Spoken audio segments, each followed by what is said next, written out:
warahmatullahi wabarakatuh. Student, how are you all? Hope you are fine. Please study. So, student, this is our lecture third from the lesson number 13, that is a chemical bond and chemical change. And in today's lecture, we will see about the chemical changes in everyday lives. Okay, and in this, we will see first the natural chemical changes, and after that, we will learn about the man-made chemical changes. So, we have learned how to write the chemical equations in word or in a chemical equation दोनों की कैसे लिखनी है वो हमने previous lecture में lecture 2 में learn कर लिए हैं, पढ़ लिया है. Now we will see how to balance that equation and how to write and what is the equation which is going around our life or around us. So we will see that. So first reaction which we have very important and which is in daily life, happen in daily life, that is a respiration. Okay, so we have learned about the respiration. Actually it is a biological life process. So we know that what happen in respiration, we have learned in previous lecture that respiration is of three type: internal, cellular, or outer respiration. And we have also learned about the process of the respiration. But in this lecture, we will see how this chemical reaction going inside the body and what are the chemicals take parts in this reaction, or what is the product of that reaction. So we will see this in today's lecture. So this is a natural chemical change. Respiration जो है एक natural chemical changes हैं जो हमारे life में जैसे through out life चलता ही रहता है. So we know that in this process we have learn that we inhale the air, that is we inhale oxygen. Actually intake करते ऑक्सीजन का and exhale the carbon dioxide. We know that हम जो है oxygen को intake करते हैं और carbon dioxide को रिमूव करते फ्रॉम द बॉडी और एक्सेल करते, that is actually the respiration. So what is the reaction and how to right that reaction in a equation, chemical equation और वर्ड इक्वेशन, उसकी कैसे लिखनी है हम वो देखेंगे. हमको मालूम है क्या, ऑक्सीजन जो है इनटेक होता है, देन कार्बन डाइऑक्साइड जो रिलीज होती है, some water vapour also get released. So we will see that reaction. So see the word equation is that in respiration what happen that glucose जो है उसका ऑक्सीडेशन होता है, यानी कि it reacts with the oxygen. Glucose react with the oxygen. Actually we will see that here that glucose, हम उसको short में लिखते हैं, which react with the oxygen and O2 and we get और we release the carbon dioxide plus water vapour. Okay, waters vapour जो है हमारे सांस के थ्रू निकलते हैं बाहर. So that is actually the word equation. Okay, ये वर्ड इक्वेशन है हमारी पूरी रेस्पिरेशन की. Now chemical reaction. So we know that formula of glucose is, इसको कुछ इस तरह से लिख के देखेंगे, C6H12O6 and oxygen is O2. Then we get or we exhale the carbon dioxide plus water H2O. So student remember one thing, this is the unbalanced reaction जो हमने केमिकल फॉर्म में लिखा है. केमिकल फॉर्म में लिखने के बाद हमको उसको लेबलिंग भी करना पड़ता है, दैट इज़ ग्लूकोज. ये केमिकल इक्वेशन हो गई, ये वर्ड इक्वेशन थी, this is chemical equation. Okay, so glucose plus oxygen then carbon dioxide. हमको मालूम है these are the reactant, these are the product and we have to connect this by this arrow. So actually it is a unbalanced और balanced equation क्या होती है, balanced equation और unbalanced. So balance और unbalance तो name से indicate होता है. So what is the difference. So student जब रिएक्टेंट जो है, रिएक्टेंट जितनी क्वांटिटी में होते हैं उतनी ही क्वांटिटी में जो है प्रोडक्ट्स होने चाहिए, यानी ये प्रोडक्ट्स है.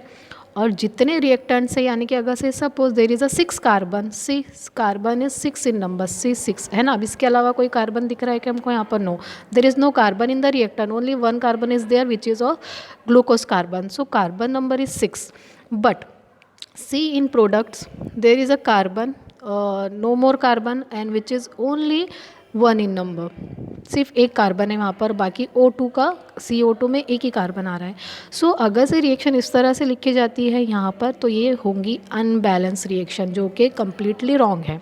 So we have to balance that, हमको क्या करना है, अब उसको बैलेंस करना है। और बैलेंस करने के लिए हमको क्या करने पड़ते हैं, यहाँ पर कुछ नंबर्स का इंक्रीमेंट करना पड़ता है, ताकि जितने रिएक्टेंट है उतने ही क्या हो, प्रोडक्ट है। Suppose there is a 12H2O, कितने H2 है, सॉरी हाइड्रोजन कितने यहाँ पर 12 हो रहे हैं, अब यहाँ पर हाइड्रोजन सिर्फ 2 दिखा रहे हैं। So what we have to do, we have to balance this, यानी कि जितने रिएक्टेंट हैं यहाँ पर केमिकल इक्वेशन में, उतने ही क्या होने चाहिए, प्रोडक्ट होने चाहिए। So now we will balance it.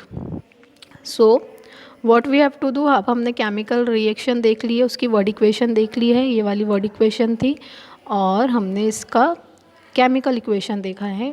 Now अब हमको उसको क्या करना है, बैलेंस करना है। So what we will do, we will increase the numbers of that particular chemical. So see here, हम इसको इक्वेशन को बैलेंस करते हैं। सो this is normal equation actually, जो कि बैलेंस नहीं है, और ये अनबैलेंस्ड इक्वेशन है, और जो कि कम्प्लीटली रॉन्ग है। अब इसको बैलेंस करने के लिए हमको क्या चाहिए, अब इसको बैलेंस, अब C6H12O6 है, यानी 6 कार्बन है, 12 हाइड्रोजन है, फिर 6 ऑक्सीजन है, प्लस 2 ऑक्सीजन अगर से हम उसमें ऐड कर देंगे तो वो कितने हो जाएंगे, ज़्यादा हो जाएंगे, यानी कि 2 और 6 कितने होते हैं, 7 और 1 8। अब यहाँ पर ऑक्सीजन सिर्फ 2 और 1 3 हो रहा है, एक ही ऑक्सीजन है, एक ही 2 ऑक्सीजन है, से कार्बन भी कम है, तो हम इसको हम बैलेंस करेंगे। तो we will add this first 6। Okay, there is a some rules for the balancing, but short में हम उसको बैलेंस करके देखते हैं। सो 6 देन 6 कार्बन अगर से हमने ऐड कर लिया, तो इट विल बिकम्स अ 12 और 6। ओके, यहाँ पर 6 कार्बन हो गए हैं। देन हाइड्रोजन जो है यहाँ पर फिर से 6 कर देंगे, तो 6 इंटू 12 दैट इज़ 12, 6 इंटू 2 अगर से करें तो 12 हो जाएंगे, तो we will get a 12 hydrogen atom. So now the equation get balanced here. So this is the balanced equations. So please write it in a balanced form. So what is the next topic? So this is the reaction here given, and it is a unbalanced reaction. Now balance करने के बाद 6 hydrogen atom, oxygen atom, then we will get a 6 carbon dioxide plus water vapor in a 6 quantity, and there is an ATP also form in this reaction of the respirations. So ATP there. So now it is a balanced equation or the right equation. Now you can count the number of the carbon. Here it is a 6 carbon. Now we get a 6 carbon here also, 6 CO2 में 6 carbon, H12 हो गया है, so 2 into 6 that is 12, so H we get in 12 numbers. Then oxygen, so this is the balanced equation here. Now next life process is the photosynthesis. So you know that photosynthesis, photo means the light and synthesis means the forming or process of the synthesis, यानी कि production होना, light की presence में production. So we know that photosynthesis is the process of making the food in plants in the presence of a sunlight. So it is, word equation is given here, and the chemical reaction is also given here. See, we know that the process that carbon dioxide and water vapors. So student, this is the next process of the in this photosynthesis we have learned about photosynthesis, that is the process of the preparation of food in the plant in presence of sunlight or in the presence of chlorophyll. Okay, we know that this is the definition, but how we have to learn how to write this in a chemical formula, यानी कि उनका chemical formula जो reaction हो रही है actually chemical reaction, हम उनको उस फॉर्म में किस तरह से लिखना है हमको. So let's see.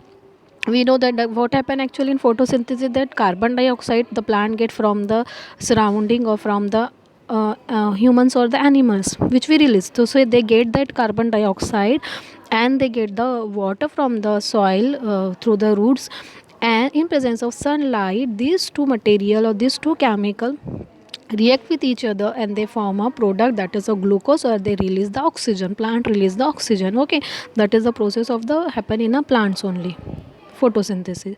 So we will write this in a word form, word equation. So word equation में carbon dioxide, water and the arrow shows the sunlight presence है वहाँ पर, यानी कि वहाँ पर जो उसको सोर्स मिल रहा है रिएक्शन करने के लिए, दैट इज सनलाइट और the chlorophyll, the green plant है तो chlorophyll, and they are getting the product is formed, that is a glucose or the oxygen released by the plants. We know that very well.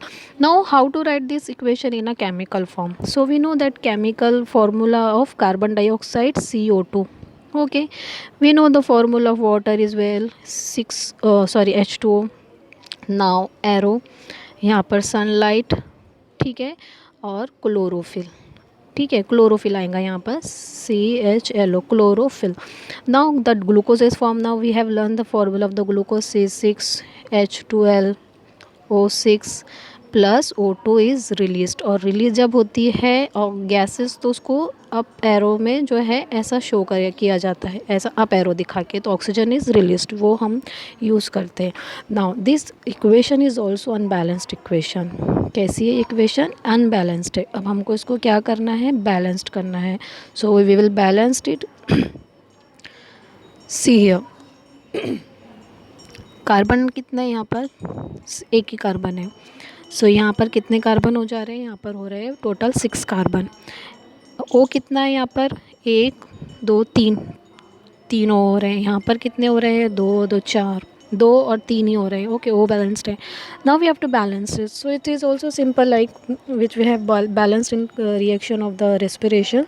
So we have to see here and जहाँ पर हमको दोनों reactant और product देखने हैं, और जहाँ से अनबैलेंस लग रहा है वहाँ से उसको पहले बैलेंस करेंगे, तो 6C हो जाएगा, 6CO2. The reaction is now 6CO2 plus 6H2O, then arrow, and glucose is remaining as it is 6H12O6 plus oxygen. हमको पता है यहाँ पर, अब यहाँ पर जो ऑक्सीजन कितने हो रहे हैं? यहाँ पर 6 और ये 7 8, 2 ही ऑक्सीजन हो गया और 1 9, ऐसे हो रहा है. अब तो यहाँ पर हमको फिर बैलेंस करना पड़ेगा, तो ये भी 12 हो जाएंगे टोटल. 12 ऑक्सीजन इधर और 12 इधर, ठीक है. So this is the balanced reaction of the photosynthesis. So this is today's points which I have to cover, and we have learned in this lecture the chemical changes in everyday life में. हमने first देखा natural में respiration, और second हमने देखा था that is a photosynthesis which is going around us, और natural process है, लाइव बायोलॉजिकल प्रोसेस है. So this is actually why we have to learn this, because हमको पता है कि रिएक्शंस होती हैं inside the human body, inside the plants, but उसको केमिकल फॉर्म और इक्वेशन फॉर्म में लिखा किस तरह जाता है.